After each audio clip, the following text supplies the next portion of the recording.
Hi friends, मी सुप्रिया उपासे तुमचं माझ्या चॅनलमध्ये स्वागत आहे। आज आपण पाहणार आहोत बेसिक स्ट्रोक्सची प्रॅक्टिस तुम्ही प्रायमरी नर्सरीच्या मुलांसाठी घेऊ शकता। तर यामध्ये लाईन आणि कर्व्स येतात। ह्या लाईन आणि कर्व्स इंग्रजी आणि मराठी दोन्ही अक्षरांसाठी यांची प्रॅक्टिस असणं गरजेचं आहे। तर चला आज पाहूया ह्या लाईन्स आणि कर्व्स कोणत्या।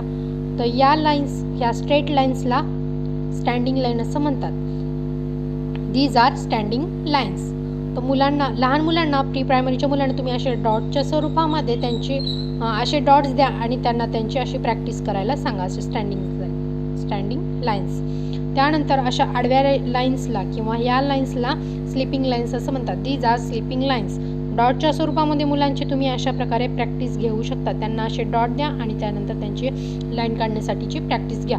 त्यानंतर तुम्ही एखादी थिंग्स दाखवून सुद्धा त्यांना अशा प्रकारे त्यांची प्रॅक्टिस घेऊ शकता। सपोज फॉर एक्झाम्पल, दीज अशी पेन ठेवल्यानंतर these are standing lines,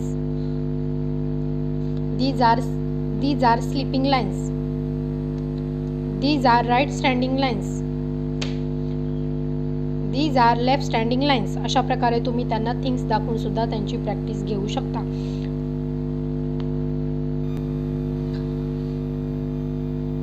these are right standing lines. तर राईट स्टँडिंग लाईन्स का, तर याची स्टार्टिंग पॉईंट ही राईट साईडने होते म्हणून याला राईट स्टँडिंग लाईन असं म्हणतात। लहान मुलांना तुम्ही असे डॉट द्या आणि त्यांना एक जॉईंट करायला सांगा। अशा प्रकारे त्यांची प्रॅक्टिस तुम्ही घेऊ शकता। त्याचबरोबर अशा थिंग्सनी सुद्धा तुम्ही त्यांना समजून सांगू शकता। अशी लाईन्स द्या, त्यासोबत असे थिंग्स द्या, तर these are right standing lines असं त्यांना तुम्ही सांगू शकता।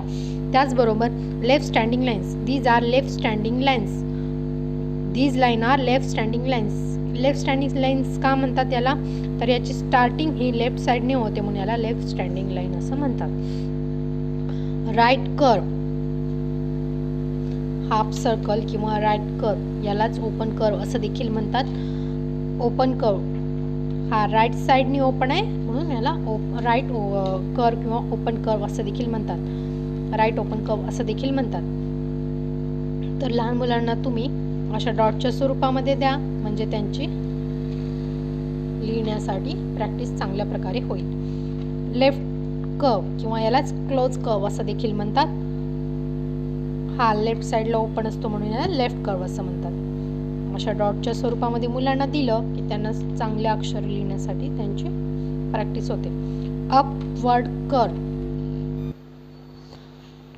अपवर्ड कर्व, अप साईड वरच्या साईडला ओपन म्हणून अपवर्ड कर्व। अशा मुलांना डॉट स्वरूपात द्या म्हणजे त्यांची प्रॅक्टिस चांगल्या प्रकारे होईल। डाउनवर्ड कर्व, डाउनवर्ड कर्व क्यों, डाउनवर्ड कर्व का, तर ते खालच्या साईडला आहे म्हणून त्याचं तोंड जे आहे ते खालच्या साईडला आहे, याचं तोंड जे वरच्या साईडला आहे म्हणून अपवर्ड कर्व, याचं तोंड खालच्या साईडला आहे म्हणून डाउनवर्ड कर्व। सर्कल, पूर्ण गोल सर्कल।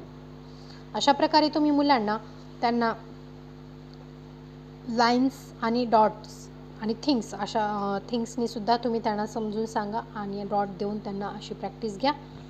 चला तर मग व्हिडिओ आवडला असेल तर लाईक, शेअर आणि सबस्क्राईब करा। थँक्यू।